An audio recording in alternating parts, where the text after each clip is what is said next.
ہمیں یہ سبق مل گیا کہ ہم بھی کسی مسلمان پہ بدگمانی نہ کریں، سب کے لیے اپنا دل صاف رکھیں، اپنا دل سب کے لیے صاف رکھیں، اور اس کا بڑا اجر و ثواب ہے۔ ایک حدیث شریف میں آتا ہے کہ نبی کریم صلی اللہ علیہ وسلم صحابہ کرام کی ایک مجلس میں تشریف فرما تھے، اور آپ نے ارشاد فرمایا کہ ابھی ایک آدمی آنے والا ہے، وہ جنتی ہے۔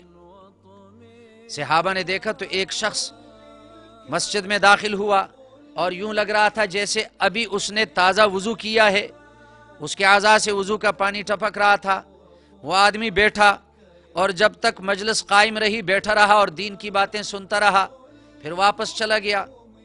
دوسرے دن نبی کریم صلی اللہ علیہ وسلم پھر اسی جگہ تشریف فرما تھے اور دین کی بات سنا رہے تھے۔ آپ نے پھر فرمایا کہ ابھی ایک آدمی آنے والا ہے اور وہ جنتی ہے۔ صحابہ نے دیکھا، تھوڑی دیر کے بعد وہی شخص آیا مجلس میں۔ تیسرے دن پھر یہی واقعہ ہوا کہ آپ نے پھر یہ خبر دی کہ ابھی ایک آدمی آ رہا ہے جو جنتی ہے۔ صحابہ نے دیکھا تو تیسرے دن پھر وہی شخص اس مجلس میں آیا۔ جب تیسرے دن وہ شخص واپس جانے لگا تو عبداللہ ابن عمر رضی اللہ عنہما فرماتے ہیں، میں اس شخص کے ساتھ اٹھ کر چلا گیا اور میں نے اس سے کہا کہ میں نے گھر میں اپنے باپ کے ساتھ جھگڑا کیا ہے اور میں گھر میں نہیں جا سکتا، اگر آپ مجھے اجازت دیں تو میں 3 دن آپ کے ساتھ آپ کے گھر میں رہوں۔ اس شخص نے کہا ٹھیک ہے میرے ساتھ رہو گھر میں۔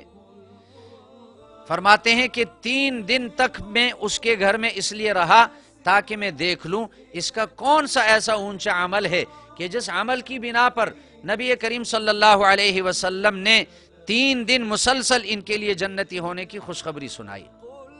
فرماتے ہیں میں ان کو دیکھتا رہا، دن کو بھی دیکھتا رہا، رات کو بھی دیکھتا رہا، ان میں کوئی خاص عمل ایسا نظر نہیں آیا جو دوسرے مسلمانوں میں نہیں پایا جاتا۔ 5 نمازیں دوسرے مسلمان پڑھتے ہیں وہ بھی پڑھتا ہے، تہجد دوسرے مسلمان پڑھتے ہیں وہ بھی تہجد کی نماز پڑھتا ہے۔ 3 دن گزر گئے۔ 3 دن کے بعد میں نے اس شخص سے کہا کہ میں نے باپ کے ساتھ کوئی جھگڑا نہیں کیا تھا، میں صرف یہ چاہتا تھا کہ آپ کے ساتھ 3 دن رہوں اور آپ کا کوئی خاص عمل دیکھوں، اس لیے کہ میں نے 3 دن نبی کریم صلی اللہ علیہ وسلم کی زبان مبارک سے آپ کے لیے جنتی ہونے کی خوشخبری سنی ہے۔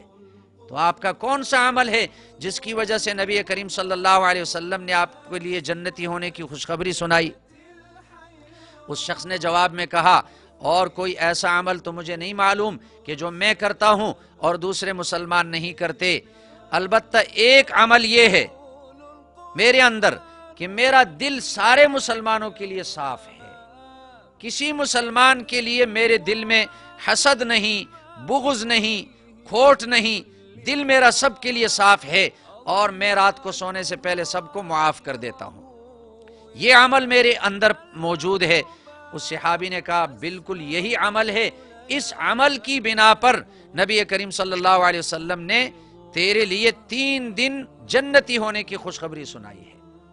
بڑا اونچا عمل ہے کہ ہمارا دل تمام مسلمانوں کے لیے صاف ہو، کسی مسلمان پر الزام نہ لگائیں، بہتان تراشی نہ کریں، کسی مسلمان پر بدگمانی نہ کریں۔